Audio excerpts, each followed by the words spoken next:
So, welcome. My name is Jerry Walter. Welcome to the next session of our webinar series. This one is with, it's called Fabry Champions Panel with Amicus Therapeutics. As you know, most of you know, Casey is the Senior Program Manager for Education and Community Support for the National Fabry Disease Foundation. She's a certified genetic counselor, which comes in very handy in the education work that we do. Casey is going to introduce Sherrita, the Amicus facilitator, and we'll go from there. Welcome to everyone. Welcome to Darrick and Lana and Lisa and Sherrita and Casey and all of you. Take it away. Great. Thanks, Jerry. Just a few housekeeping announcements. If you have been to other webinars, you might have been there when you can shout out your questions or write them in the chat as you go. Today, we're going to do questions in the chat, and we're going to ask Sharita to moderate them as she's going to do the whole panel. So if you send any private messages to me by accident, I'll forward them along. Um, I am pleased to welcome Sherrita Dorsey, who is the head of U.S. Patient and Professional Advocacy at Amicus Therapeutics. Sherrita brings over 15 years of leadership across clinical care, patient advocacy, commercial, with deep expertise in rare and complex diseases. Sherrita's advocacy is also personal. Her sister lives with a rare kidney disease, which fuels her passion for ensuring patients and families are heard and empowered. So please join me in welcoming Sherrita and the rest of the Fabry Champions that she will introduce shortly. Thank you, Sherrita. Awesome. Well, thank you so much. I'm sharing my slides. Thank you. Fabulous. All right. Well, listen, it's such an honor and pleasure to be here. I want to thank Casey and definitely Jerry and the entire team. I had the privilege of participating at the camp. It was my first camp, but it has touched my heart in such a deep way. And this is our way of giving back as well as it relates to ensuring that we brought everyone with us to ensure that we're having meaningful conversation that can empower everyone today to walk away with something that can improve the lives of patients with Fabry disease. So our topic today is from daily life to data, how patient experiences drives advances in Fabry disease. And so we're going to talk about the data a little bit, but we're also going to dig deep into the experiences that are critical and important to the patient. So I brought amazing panelists with me today. So I want to welcome Lisa, Darrick, and Lana, who are going to tell their stories that will inspire us all, but also empower us to understand that our voices, the voices of the Fabry patient, is so critical and important.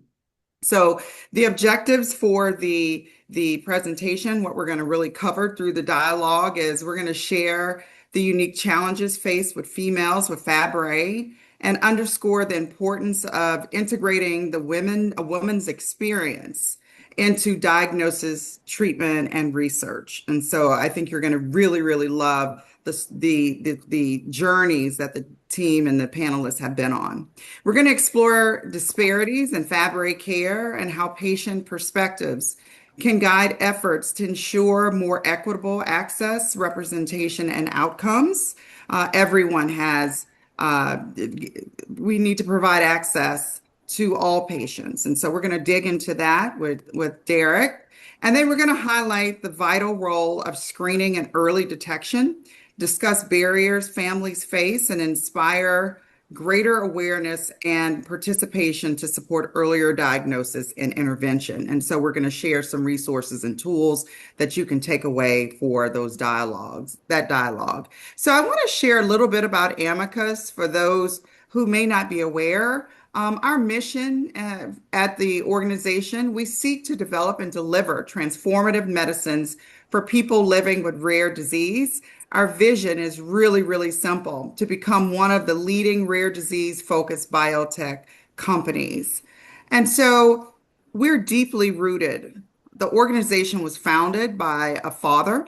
And you know what? It's really simple for us. The core tenet of every decision we make is to think as oneself as if your disease is a loved one, right? So we're all out there at the organization hyper focused on the voice of the patient. That continues forward with Bradley Campbell, our new CEO, who really highlights and continues that 20-year legacy as it relates to keeping the patient at the center of all that we do. And so now we're going to roll up our sleeves and talk about the topics that you all came on to speak about, to listen to today. So, our first panelist, Lana, how are you? I'm Uh, doing well, thank you. Hello, it's so good to see you. We're going to talk a little bit about the data. So, elevating the woman's voice. I can tell you at the camp, I spoke to a few mothers and women, and they were talking about their journeys. And thank you for joining to tell us a little bit about yours. It is not uncommon from what I heard at the camp and what I've read, that this quote that's here on the slide really highlights and really speaks to the voice of the woman, the patient who is living with Fabry. Women with Fabry aren't just or not just carriers. We're patients, we're mothers, we're planners, and we deserve care that reflects our reality. And so these are the voices of the patient. Some of the other quotes and insights that we've gained from our intel. No one really talked to me about my reproductive options or what Fabry could mean for my children. So this is important. I mean, that's one of the highlights of our lives is motherhood, right? Access to genetic counseling or fertility support can depend so much on where you live, the health centers that are near you, the experience of the doctors around you. It was hard to find clear information on things like PGD, IVF, and perinatal testing, right? And I think the prenatal testing that a lot of patients are looking for is not just about taking vitamins. It's really about what are the challenges that I face and will experience with this disease. Some doctors avoid bringing up family planning because it's too uncomfortable, or they assume women aren't ready. So let me turn it over to you and let you tell us about your journey, your story, and I'll turn it over to you. Thank you. So my name is Lana. I live in Jersey City, New Jersey. I was diagnosed with Fabry when I was 10. My dad passed away also when I was 10, and he wasn't diagnosed until way too late. He already had renal failure and yeah. Um, so it took me a while to start and get treatment and all of that, but growing up, I kind of like almost was like happy about my disease because I knew it was something that like brought me close to my dad. But because he was diagnosed so late in life, I did watch him suffer quite a bit. If he were diagnosed early, I think we would have had a little easier go of it. Having been diagnosed at 10, I definitely had time to think about what I was going to do. So I was able to I actually went to a meeting with like a Fabry meeting and met another patient who had talked to me about, pre-implantation genetic testing.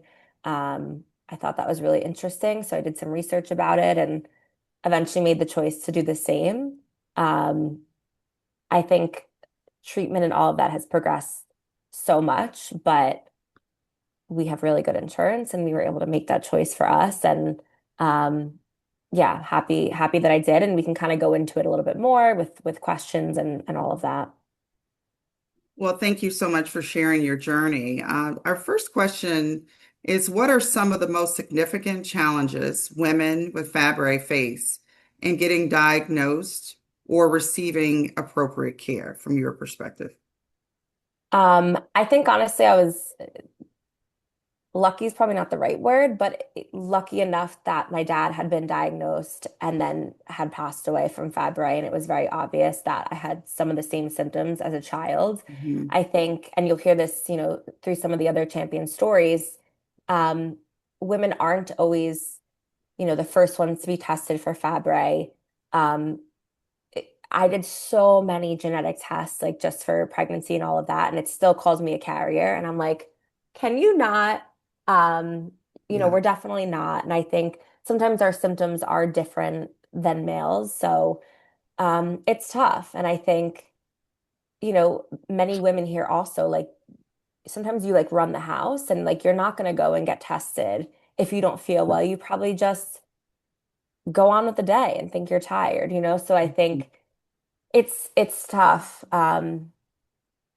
Yeah, being a woman in general. But certainly I think with Fabry, doctors are still calling us carriers and all of that, and symptoms might look different. So yeah.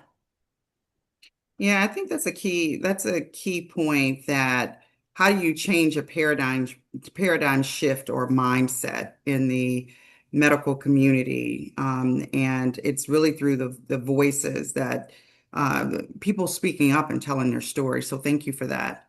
How can the medical and research community do a better job of recognizing and addressing the female experience in Fabry? I think again, and Lisa might even talk about this too, but like early testing, you know, is so important. Um, as a woman, making sure you get that diagnosis, any way possible. But, one thing that is a huge part of my story is that family planning aspect, and may not be relevant for everybody and might not be the choice everyone is able to make as well. But it did play a huge part, you know, in my life. And being able to, be the last one, hopefully, to have Fabry disease in my family. Just so you guys know, I have like six cousins that had it. My dad had it. My aunt had it. So, um, yeah. Tell me a little bit more. So how did you find out, for your decision personally, how did you find out that this was an option? Yeah. And how did you advocate for yourself? So truthfully, I met this woman at a meeting, a Fabry meeting, and Mhm. this had to be like 2008 maybe, and she told me that she was one of the first people to do that. Um, and I wrote it down on a post-it note and I saved that note for years. So when I spoke to my doctor, who had been my doctor forever, Mhm. um, they were like, all right, yeah, whatever, that's an option. So once I felt ready to do so, I asked them if they had like advice about any clinics and anything like that, and they really didn't, which is fine. So I just really did research on like, IVF clinics that were in my area. Luckily, I live in, a pretty metropolitan area. There's a bunch, but yeah, once I started doing that, they wanted my original diagnosis from 2002, which I definitely was not getting. And so I ended up doing a bunch of genetic tests anyway that you can opt into or opt out of if you're pregnant. I did those all beforehand. Um, and it clearly stated that I had Fabry disease, and they still didn't want to use those tests. Eventually, we got them to do so. So then they ended up creating a custom like DNA panel. They used my DNA, my husband's, my mom's, and my cousin who also has Fabry. And they were able to, I'm not a scientist, but they were able to see the movement markers between the DNA of, the embryos that I'd created, um, and then the test that they had made there. So really cool. Yeah. Well, listen, this is a key question. What role can patient voices play in shaping future research on Fabry in females? And I ask that because there's a lot of research. There's a lot. I mean, this is a huge innovation. I think when I was in nursing school, this was not at all an option years ago. And so, um, how can your and patients like you, your voice really highlight the potential of in the future and the transformation of patients living with Fabry and child and family planning. I mean, that's basically what this is. So, Yeah. I think, just to know that you have different options.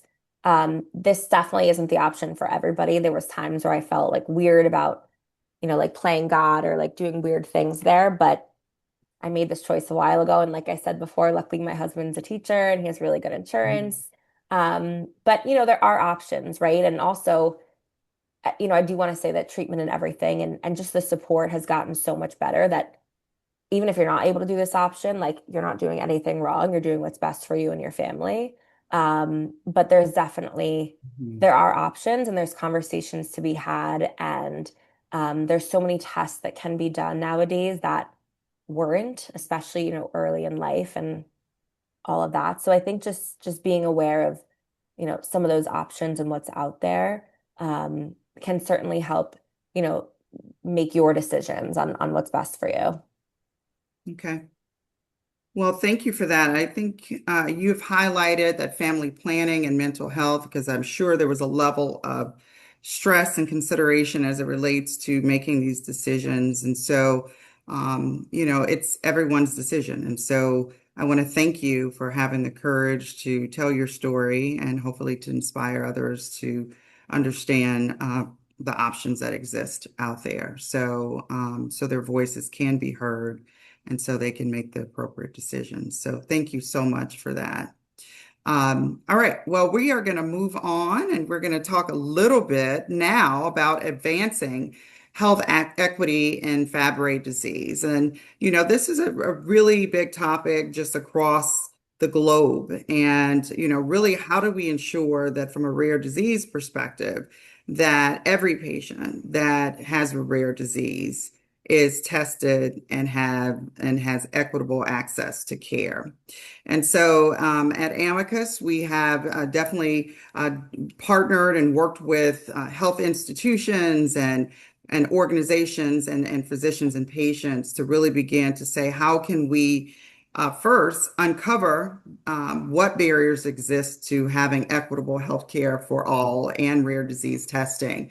And so when looking at research in Canada and the UK, we did uncover through our partnerships underrepresentation of people living with Fabry. And even in communities where the predominance is diverse. And so in Birmingham in the UK, we actually began to uncover the opportunities to begin to work and to uncover the root cause of what is happening and really dig in and understand what's happening in those communities. Is it trust? And when you begin to ask the right question, you can then begin to find the appropriate solution. And so I want to first highlight the extraordinary efforts of the global team in both Canada and in Birmingham. We're going to hear me reference Birmingham a few times because there's some very innovative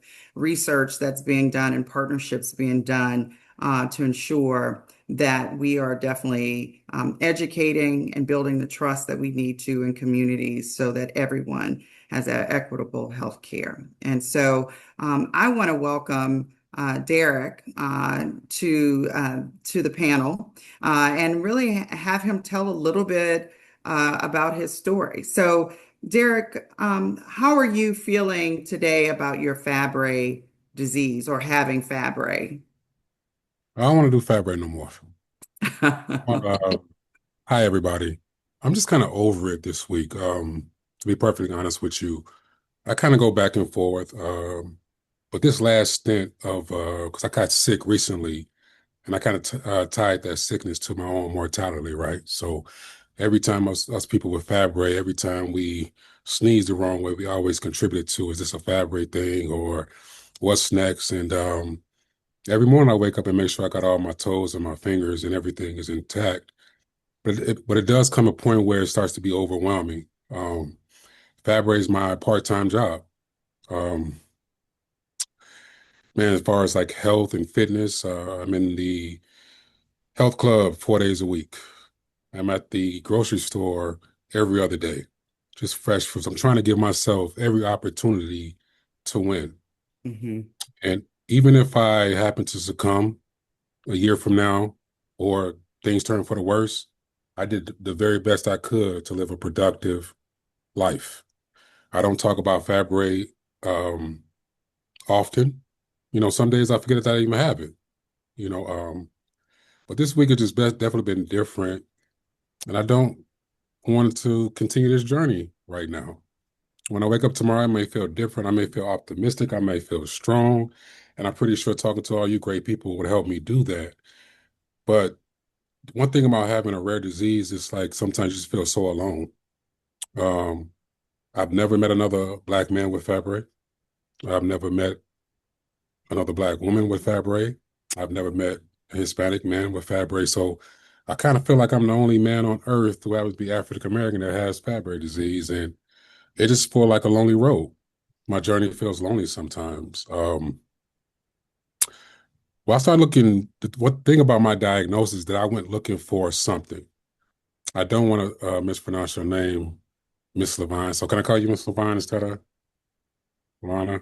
You do whatever you want. Levine, but yes. I'm messing up both your names, sis. I'm so sorry. I don't care. Um, my mother passed away when I was 16. The thing is, my mother never heard of Fabry disease, and it bothers me to my core. So everything I'm doing in this space is for Amy, my mom, for the woman who never knew Fabry even existed. She was on dialysis 3 days a week.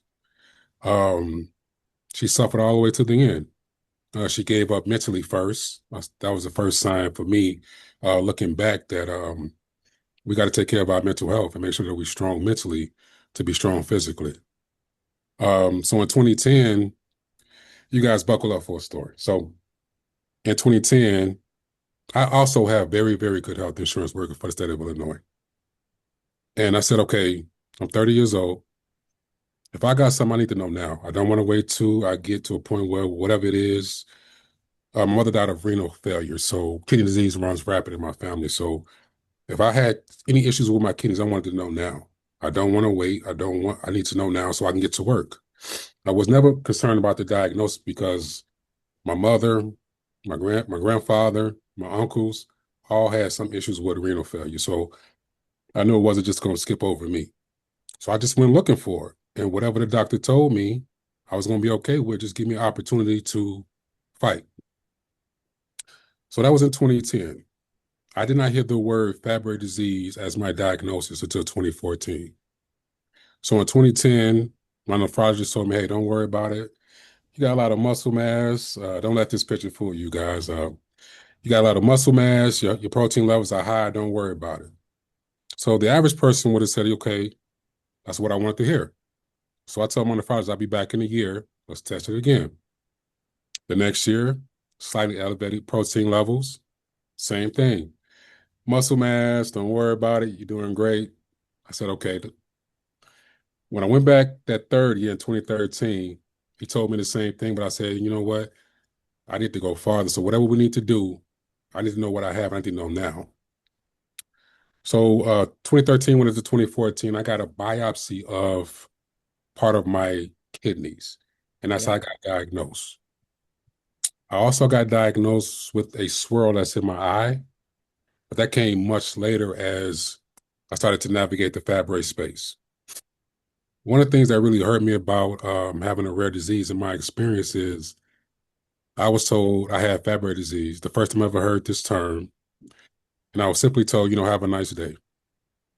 So I went about 20 feet to the lobby and I just cried for a little while, got myself together, but it wasn't Fabry that really struck a nerve with me. It was when she told me that there was no cure and this is forever. It wasn't Fabry. It wasn't anything. I couldn't wrap my mind around forever and what forever means. I was just simply like, hey, got Fabry disease. Give me a prescription. I go over to Walgreens, to the CVS, get this prescription. We'll knock this thing on out. And she said, well, no, this is going to be forever for you. And I don't remember a word she said afterwards, but have a good day. So I spent about 20 minutes in the lobby processing my life and picked myself up and said, I got no other choice but to win. So that's when my journey started, and that's how I got to really taking care of my body, making the correlation between fitness, health, nutrition, and my disease. You wouldn't know I have Fabry disease unless I told you. You're not going to see anything. I live a normal life. I travel the world. I do everything I want to do. But I have to navigate my world around twice a month infusions. Sometimes I skip them. Sometimes I don't even call until I'm not coming. Sometimes I just want to be a normal person and live a normal life. And sometimes I think that Fabry is winning. And when they get to winning, I kind of regress and start to pout and don't want to go to the grocery store. I don't want to go to the gym. I don't want to get in this cold plunge. I don't want to do this. I just want to give up sometimes. And I'm starting to accept that's going to be a part of my process and a part of my journey. Um, Also during that journey with Fabry, I came into a lot of doctors. I had to fire a lot of doctors. And usually when I speak and do things in this space, I try to tell Fabry patients, any other patient with a rare disease, you are in control of your condition. There's no doctors that's going to tell me then or moving forward what it is that I want. I just will get somebody else. If you come into my visit, my appointment, and you don't have a seat, I will find somebody else. The least you can do is just have a seat.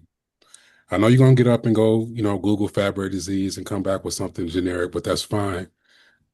But you can at least have a seat and tell me that you don't know, because I don't always know.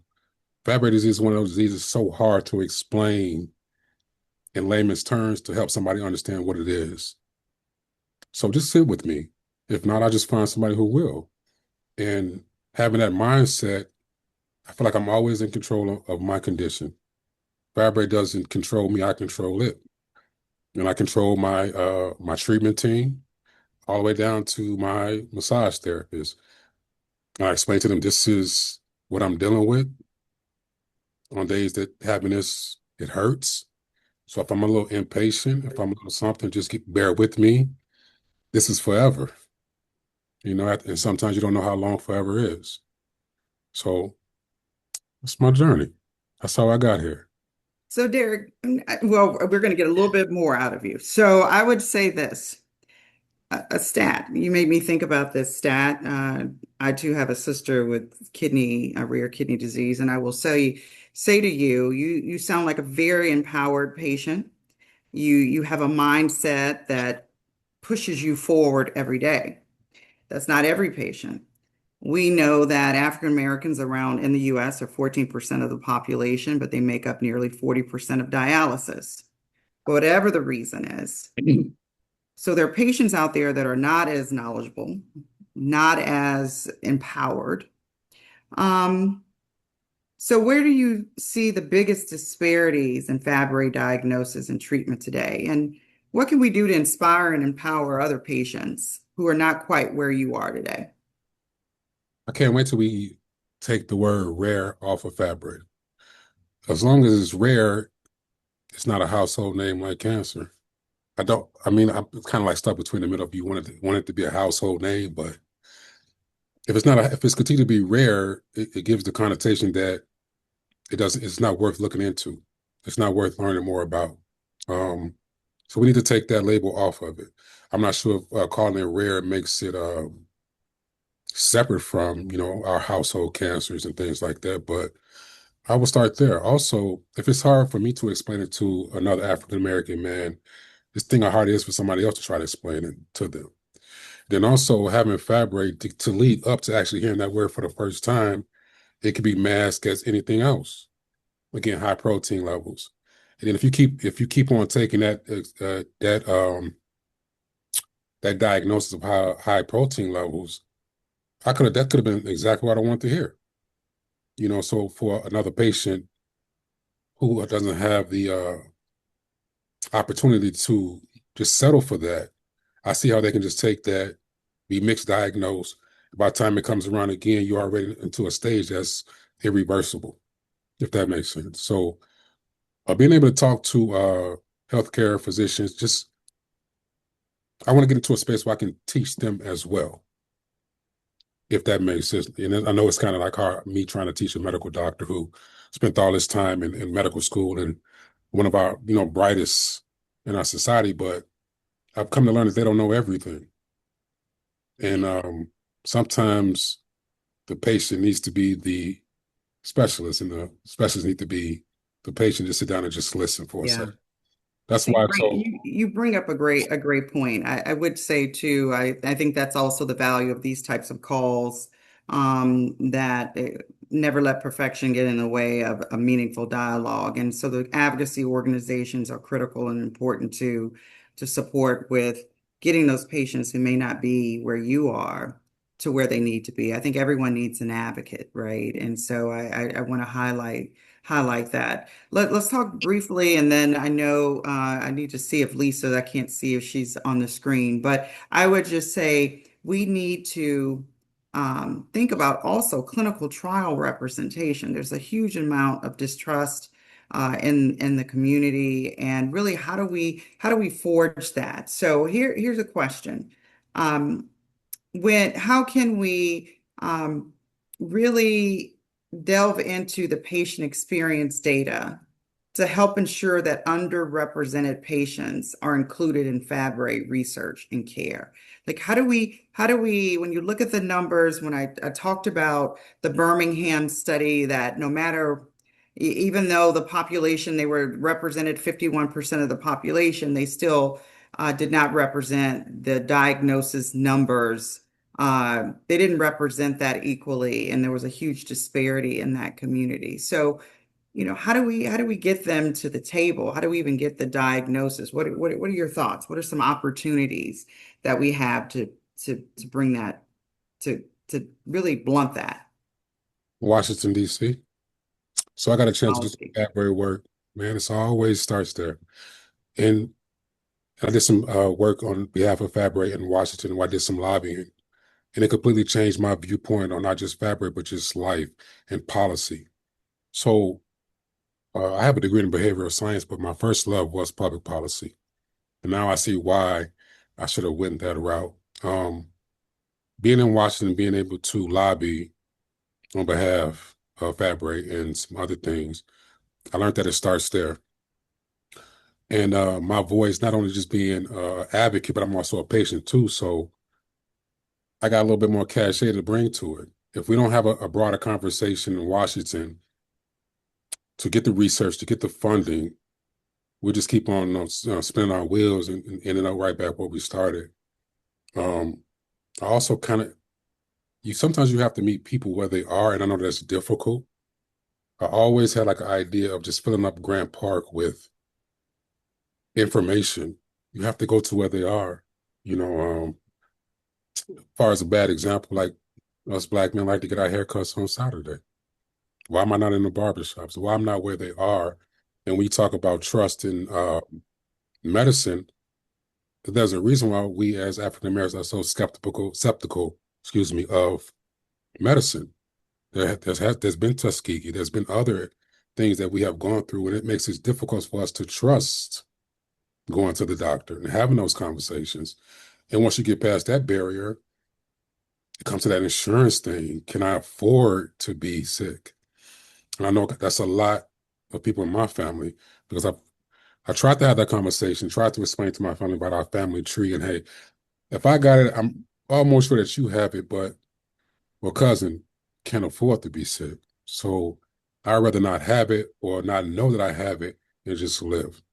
So if I can get over those barriers, and I can't even get over those barriers with my own family, so I know I got an uphill battle, but my emphasis and my passion and my energy is moving forward in that direction. There's about 10 people in my personal space, in my personal life, who know I have Fabry. No more than 10.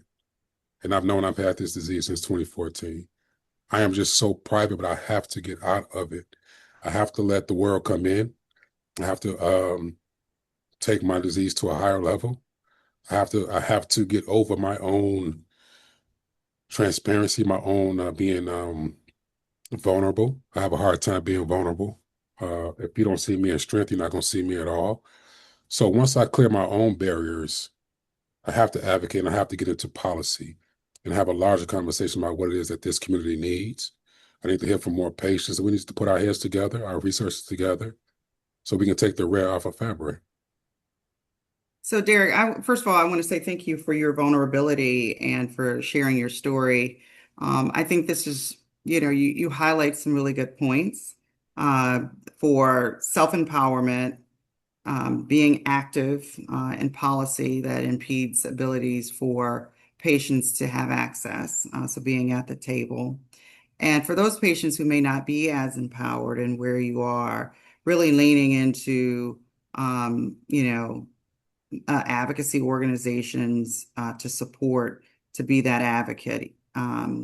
So I want to say thank you for that. I think now I see Lisa. I can't see her in my screen, but I want to bring Lisa in. We're going to talk about the power of Fabry and family screening. This is an important topic. I heard at the camp quite a bit, and over the past 6 weeks, I've been really digging into really understanding the voice of the patient. And I continue to hear if there's one Fabry patient, there's probably five, right? And I've heard a lot of people say that as it relates to really understanding your family tree. And I would say, and to highlight too, from this study back in Birmingham, in the UK, which I think that this hospital and this community is a great benchmark for us to begin to look at how can industry, organizations, patients, all come together and begin to look at one, what does this community need? Again, when the question is asked, people will begin to start to find the solution and the answer. And so this community looked to see that with patients who were diagnosed with Fabry, 80% of the patients, there wasn't really follow-up, a pedigree screening is what they call it. That means your family members weren't, their family members weren't screened. And they looked to say, well, why weren't we screening the family members? Realize that, people needed resources. And again, like Darrick was talking about, not every patient is empowered, right? And so worked with industry and specifically Amicus worked with the organizations to begin to look at how can we provide and hire dedicated staff to support with genetic testing. And so I would really like for Lisa to chime in and to really tell her story and to inspire others to understand the value of family screening. Hi, everyone. I'm Lisa. Thank you for having me. I have the unique perspective as both a primary care provider, a patient with Fabry disease, and mother of children who have Fabry disease. I was lucky enough, I try to be optimistic, lucky enough to be diagnosed because we did not hear about Fabry's disease until my sons were diagnosed on newborn screening. So I have identical twin boys. I also have an older girl who was tested. She did unfortunately have a false negative result. So she tested negative, although she also has the disease. But my sons did test positive. We were very shocked when we got the call from the pediatrician a couple days after they were born, who basically told us, we can't answer any of your questions, but Mhm. we're good enough to have an appointment already set up for us at the time of the call with a center of excellence at Children's Hospital of Philadelphia. Well, I can tell you, when you looked at your story, which you just depicted too, even though you're a healthcare professional, you're empowered, you're knowledgeable, when you become the patient or your family becomes the patient, it is a totally different game. I reflect Yes. back on my sister when she was diagnosed, and we're all nurses, and we thought, what? Like, what are you talking about? So there's this no amount of shock and disappointment. Yeah, it's very humbling. It's very humbling. But I would say also, let's talk about family screening a little bit, right? Because you have highlighted that you knew and you know your family history. Um, why is family screening such a critical part of Fabry care? It's very important for early diagnosis. I do strongly feel that it saves lives. Some people might feel that that's too strong of a statement, but it at least preserves quality of life, early Mhm. diagnosis, so that you can monitor for symptoms and start treatment as early as possible. My sons are actually the youngest in the world that we know of to start treatment. They started treatment before the one medication that's available for our type of Fabry disease was even FDA approved. And we've been very lucky to get insurance coverage for that. Um, my mother was also diagnosed subsequent to my diagnosis, and also my brother. I do believe that it saved my brother's life. He had gone years, over 30 years without treatment, not even knowing that he had the disease, not getting any care for the disease. So we're very blessed that we lived in New Jersey where my Yep. sons were tested. Otherwise, my brother would still be trying to figure out what was going on with him. My mom also had a stroke at a young age. So once we were diagnosed, it put a lot of puzzle pieces together for us.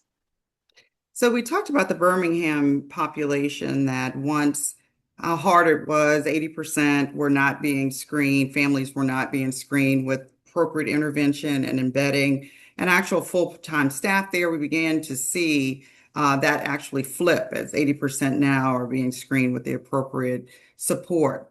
But we know barriers exist. So, question, what barriers do families face when trying to navigate screening?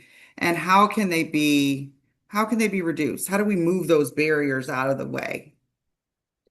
So one of the most challenging things, even once another family has member has been diagnosed, is trying to figure out where to go next. Mm, A lot of people, most people have a primary care provider, but not all of them, right. are familiar with the disease. I know I work in a group of different providers, nurse practitioners, physicians, and they really don't know about the disease either. I had never even heard of the disease myself. So if you have a patient going to their first point of contact, which is usually the primary care provider, Yeah. they most likely won't know what the disease is. If they do, they probably won't know which test to order. And you got to have somebody that's willing to put the effort forth. And I would say for family members who may be experiencing those challenges, you have to be an advocate for yourself. You may even have to go with them with some information so that they can actually order these tests, telling them what tests to order, or really pushing them to look into it further, so that they'll put the time into it to either order the test themselves or get the patient with the potential diagnosis to somebody who can. I think that you talk about the test and navigating the complexity of healthcare. You've talked about a little bit about the group did around being in a rural community versus a urban community. We've talked about PCPs needing to be educated to ensure that no matter where the patient is, people are familiar with the disease state to even, or genetic testing, or familiar with screening to empower that patient. Um, let's talk about this. What strategies can HCPs use to better communicate the importance of family screening to newly diagnosed patients? Because you imagine you're already getting diagnosed. It's already a shock to you. Now you have to go home or you go to your family to say, um, everyone needs to be tested. Like, what can the doctors do to support patients through those, for one, the difficult time, and then two, how do I take this back home to talk about it with family? Yeah, so we were very lucky, like I said, to be in a center of excellence, I would Yeah. call it, where, we had a lot of support, providers that were very familiar with the disease. It was a children's hospital, but they were even willing to take on caring for myself, even my mom, who was um, in her late 50s at the time. Yeah. But I would recommend what they did for us there with by the geneticist, they actually wrote us a letter explaining the diagnosis. They gave it to us so that we could provide it to whatever family members we wanted to. And it also came with education, Yes. so that we would understand which um, family members it would be relevant to give the letter to. In addition to the Mm, letter, there was also instructions on exactly where they could get testing. It was even offered for free for a certain period of time. Um, it just doesn't get any better than that, I don't think. I think that would be great if that could be the standard of care for family members of anyone who's newly diagnosed. yeah, that the disparity in the knowledge base from place to place, institution to institution is definitely something that um, I think we all have our eyes on and really are trying our best to collaborate and begin to close those types of barriers so that not just the first patient, but the family can know and can be diagnosed and provided the quality of life and the quality of care that's out there today. So I want to say, Lisa, we're drill in a little bit more around resources. After our conversation last week, I began to kind of really dig into the family tree Hmm. component. And so one, I want to say thank you for really reinforcing the importance of family screening Sure. and really sharing that it's so important for detection and intervention. I want to also thank you for raising awareness for normalizing screening and saying and really talking about the complexity of no matter where you are, we've got to make it normal, right? Hmm. Rare, normal doesn't normally go together, but we definitely want to make it Right. normal that, but we also want to empower people with information to be able to have those dialogues and conversations. And so at Amicus, we have put a lot of thought in that in a very patient-centered way and saying, how can we create resources that are available for patients? And so the QR code, if you click on it, you can actually see the resource that we have. It's www.fabryfamilytree.com. It's a resource that the community and anyone can use to it's free, it's easy, and it's a website. The QR code makes it easy to go. But you'll learn more about Fabry disease, understand how it's inherited, create and share Fabry family tree that maps Fabry risk through generations. A lot of communities having sickness is a stigma. There's a stigma on it in certain communities and families. So people don't feel comfortable. They don't know how to go and talk to their family members about it. I believe this resource could definitely support in that dialogue. And then start conversations with family members and healthcare professionals. We too are the patients in a lot of cases, but we can also be the coaches and the educators. And so, for those of us who are empowered, I think Darrick kind of touched on that, and Lana. Sometimes we got to give back by sharing our wins and successes so others can have that as a role model. As we get ready for the holiday and Thanksgiving. I want to highlight also Thanksgiving is National Family History Day. I think that this resource could be a great resource to say maybe this Thanksgiving, I'll give the the gift of dialogue, and so this could support with those conversations. So I just want to say thank you so much to Lisa. Thank you. Lana, Darrick, thank you guys so much for sharing your stories. We're going to open it up for Q&A to see if anyone has any questions in the chat. A question from Tracy is, how can we help with the policy work? And I think that question was aimed for Darrick. Yes. Um, it's difficult. I've got a little bit of traction. I met a lot of local. So I guess probably just starting your local area. Then if I can share my email or something, which I would love to collaborate with anybody who wants to. But it's going to be a lot of work, man. Washington was a very different place. I wasn't expecting to see what I saw or learn what I learned. but I'm grateful that I got to see it. It makes a lot of things make sense to me. But starting locally, start off with your local state representative, things like that. Tell them how they feel about the rare disease. Tell them where they are. Um, so it's a lot of organizations that also you could probably partner with to learn um, how to be an advocate, things like that. So I would love to share my email or some type of correspondence so I can actually help and then keep you posted on what it is I'm trying to do because it's Yeah, and going. I would see that for even for Jerry. So NFDF, NORD, there's enormous amounts of organizations that are focused on policy and patients. And so I think it's one, get educated, find out what policies that are out there that can improve access and begin to really go inward and educate yourselves around that. And two, lean on the organizations that's what they do, right? And volunteer. I would say volunteering is always great. And then the other piece is, where we are is that your voice is critical.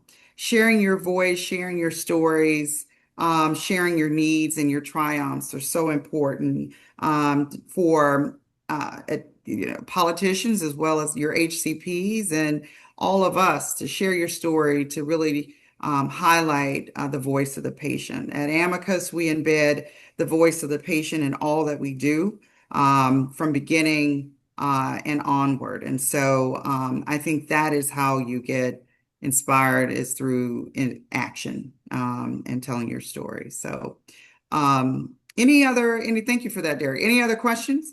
Well, Sherrita, just to clarify what you just said or add some to what you just said.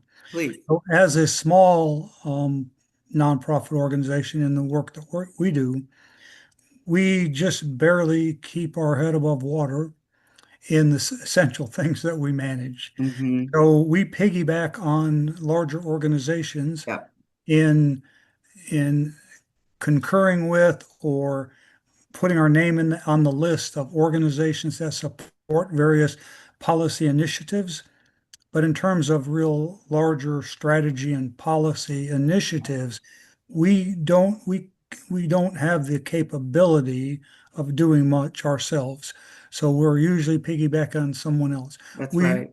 do need to think more about sharing things that we do, add our name to the list with our community so that you can do the same. And we'll make it a note, and make it a point to do some of that.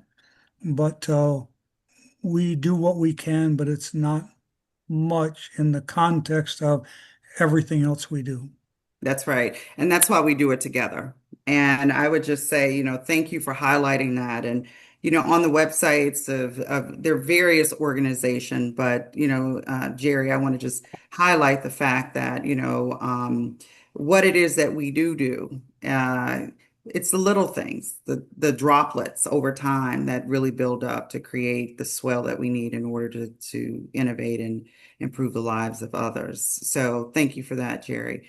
And you Um, can sign on to organizations like NORD that's right. and Genetic Alliance, and there's some other ones. We'll share a list with our in our newsletter to highlight some of the organizations that you can Yes. tap into to go to monitor and join in on those other initiatives. Yes. Thank And you. they have amazing kind of resources on their sites as well. But there's nothing more empowering than to get and be part of the change. So you want to see in the world. So, Casey, anything else? No more Anyone else? questions in the chat, but thank you to all of the speakers. Yes, I would like Awesome. to say thank you to everyone. Sherita did a great job moderating, and our guests who all had great stories and um, listening to you when you've been doing this for a long time, like I've been on treatment for 23 years and I've been in this space for over 20 as the foundation manager, you hear a lot of stories and there are many are common, but everyone has unique That's things right. about their story. And it's every time I listen to people like you speak, I learn something new, I think of something new, I consider something new, and we try to figure out how we can share that with the community. So thank you all so much. Well, thank you, Jerry, and thank you for your support and allowing us to join and be part of something so special. I have the last QR code up, which is just more resources that are available to support the Fabry community, Great. and we'll share this as well later. But thank you, and thank you, Darrick, Lisa, and Lana. Thank you. Thank you With so that, much. good night, everyone. Good night. Good night.